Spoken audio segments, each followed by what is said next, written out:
What if I told you that the man who became one of the wealthiest entrepreneurs actually failed so spectacularly that he lost everything, not once, not twice, but 7 times before finally striking gold? And that each devastating failure was actually a carefully orchestrated lesson from the universe, teaching him exactly what he needed to know to build a $15 billion empire. If you're ready to discover how complete and utter failure became his secret weapon and the unconventional pathway that led him to revolutionize entire industries, make sure you hit that subscribe button right now and commit to watching this entire video, because I guarantee the ending will blow your mind and completely transform how you view every setback in your own life. Meet James Dyson, a name that today represents innovation, luxury, and cutting-edge technology. But his journey reads like a thriller novel filled with bankruptcy, betrayal, rejection, and failures so devastating that they would have destroyed the spirit of most people. Yet somehow, each crushing defeat only made him stronger, smarter, and more determined to prove that conventional wisdom was nothing more than collective fear disguised as prudence. In 1970, fresh out of the Royal College of Art with dreams bigger than his bank account, Dyson co-founded his first company to manufacture a revolutionary high-speed landing craft called the Sea Truck, a brilliant innovation that he was convinced would transform marine transportation forever.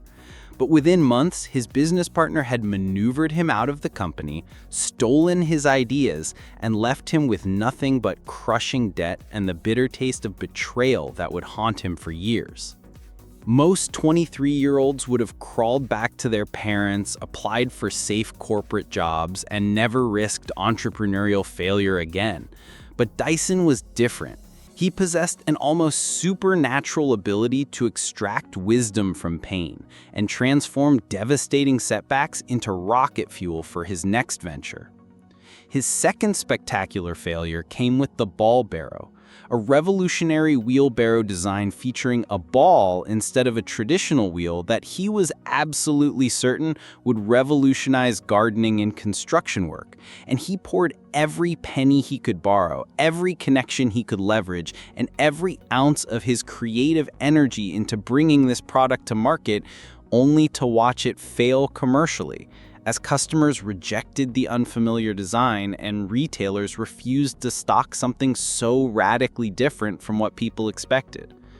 The financial devastation was complete, leaving him deeper in debt than ever before.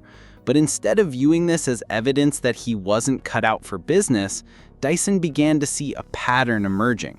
A pattern that would eventually make him billions, but first required him to endure even more spectacular failures that would test his resolve to its absolute limits. His third major failure struck when he developed the trolley ball, a boat trailer that incorporated his innovative ball technology. And once again, he invested years of his life and borrowed money he couldn't afford to lose, convinced that this time would be different. This time, the market would recognize his genius. But once again, he was wrong. Spectacularly and expensively wrong, as the product failed to gain traction and left him facing bankruptcy while friends and family began to whisper that perhaps he should consider a more traditional career path. By his fourth failure, the whispers had become open criticism, with even those closest to him questioning his judgment and suggesting that maybe he was chasing impossible dreams while accumulating debt that would take decades to repay. But Dyson was learning something that business schools don't teach and successful entrepreneurs rarely discuss openly. He was developing what he would later call failure immunity. The ability to face devastating setbacks without allowing them to diminish his belief in his vision or his commitment to innovation. His fifth failure came in the late 1970s, when he spent months traveling from company to company, trying to license his revolutionary designs to established manufacturers who had the resources to bring them to market properly. but meeting after meeting ended in rejection, with executives politely but firmly telling him that his ideas were too radical, too expensive to manufacture, or simply wouldn't appeal to consumers who preferred familiar, conventional products. The sixth failure nearly destroyed him completely. When he spent 3 years developing what he believed was his most promising innovation yet, investing not just money, but his reputation and his family's financial security, only to discover that a competitor had already filed a patent for similar technology, rendering years of work completely worthless and pushing him so close to bankruptcy that he had to consider selling his house to pay his debts. It was during his seventh failure, another brutal licensing rejection that came with particularly harsh criticism about his unconventional approach to design and his refusal to accept industry standards, that Dyson experienced what he now describes as his moment of clarity.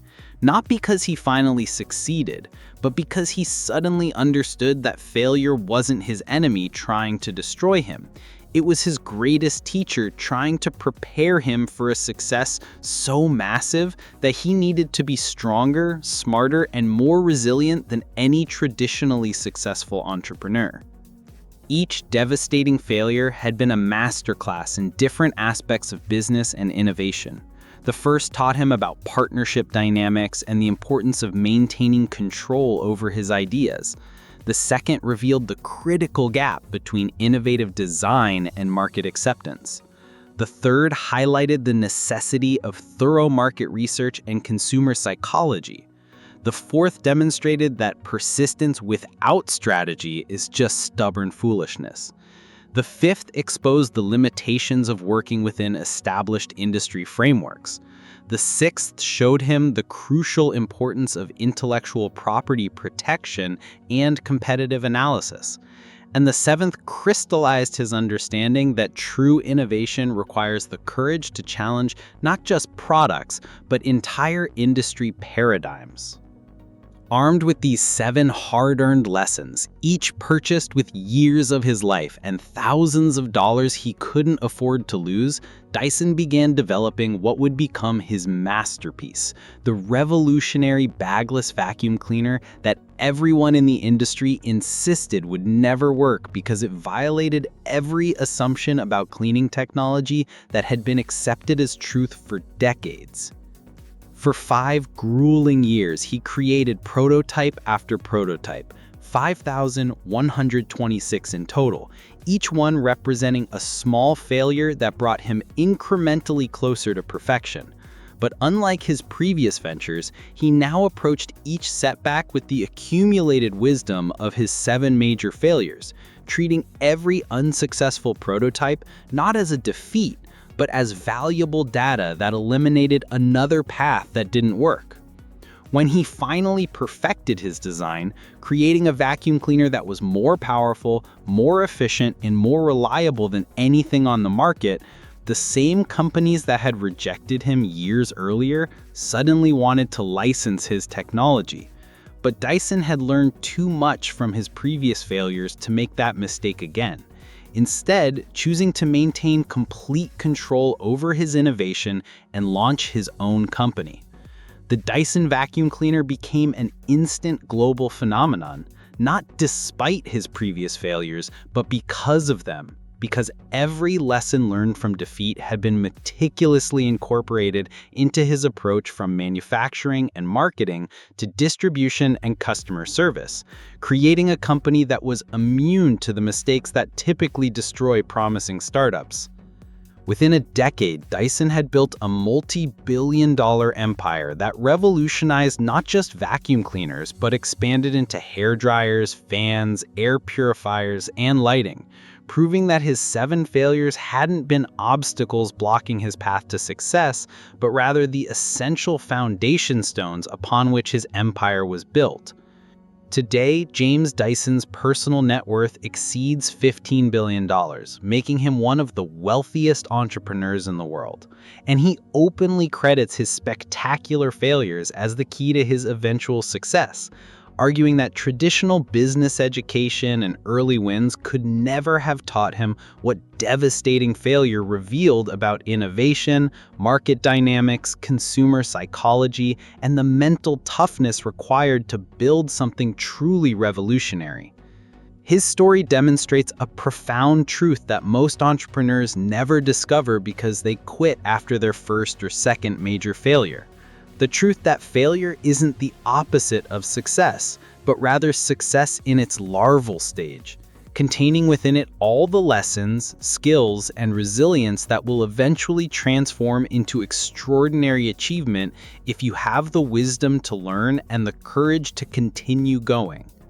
Dyson now teaches other entrepreneurs around the world that they should not just accept failure, but actively embrace it as their most valuable teacher, encouraging them to fail fast, fail often, and fail forward.